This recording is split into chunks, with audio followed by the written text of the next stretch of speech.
നമ്മളിനി പോകുന്നത് ആറ്റുകാലിലേക്കാണ്. അവിടെ പൊങ്കാലയ്ക്ക് ഇനി ഒരു ദിവസം മാത്രം ബാക്കി നിൽക്കെ ഒരുക്കങ്ങളെല്ലാം പൂർണ്ണമാണ്. തലസ്ഥാന നഗരിയാകെ ആറ്റുകാൽ പൊങ്കാലയ്ക്ക് ഒരുങ്ങിക്കഴിഞ്ഞു. പൊങ്കാല അടുപ്പുകൾ വഴികളിൽ നിരന്നു തുടങ്ങിയിട്ടുണ്ട്. ഇപ്പോൾ പൊങ്കാല കലങ്ങൾ വാങ്ങാനും ആളുകളുടെ വലിയ തിരക്കാണ് അനുഭവപ്പെടുന്നത്.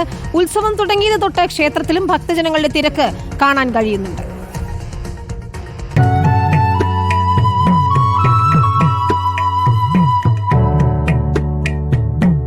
മധുര നഗരം ചുട്ടരിച്ച കണ്ണകിയുടെ കഥയുമായി ബന്ധപ്പെട്ടതാണ് ആറ്റുകാൽ പൊങ്കാല എന്നതാണ് ഒരു വിശ്വാസം.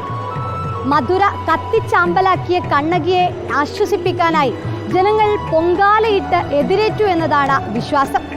ഇതിന്റെ ഓർമ്മ പുതുക്കലായാണ് ചരിത്രപ്രസിദ്ധമായ ആറ്റുകാൽ പൊങ്കാല എന്നതാണ് വിശ്വാസികൾ പറയുന്നത്.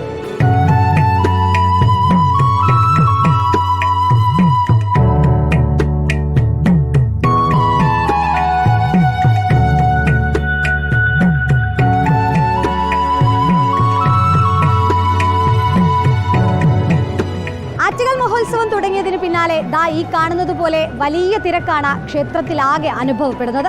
നല്ല തിരക്കുണ്ട്. പൊങ്കാലയ്ക്ക് കഴിഞ്ഞ വർഷത്തിനെക്കാട്ടും തിരക്ക് കാണുമെന്ന് പ്രതീക്ഷിക്കുന്നു. ഭയങ്കര തിരക്ക്. ഞങ്ങൾ തൊഴു നല്ലപോലെ, എന്നിട്ടും തൊഴാനൊക്കെ പറ്റി. ആദ്യമായിട്ട് വന്നു. തിരക്കാണ്, ഭയങ്കര തിരക്കല്ല. ഇത് കണ്ടില്ലേ, തിരുവനന്തപുരം നഗരത്തിലേക്ക് എത്തുന്നവർക്ക് വഴിയരികിലെല്ലാം ഇതുപോലെ ആറ്റുകാൽ പൊങ്കാലയ്ക്കായി എത്തിച്ചുകൊണ്ടിരിക്കുന്ന ഈ കലങ്ങളും ഒപ്പം തന്നെ ചുടുകട്ടകളും ഒക്കെ കാണാൻ കഴിയുമെന്നതാണ്.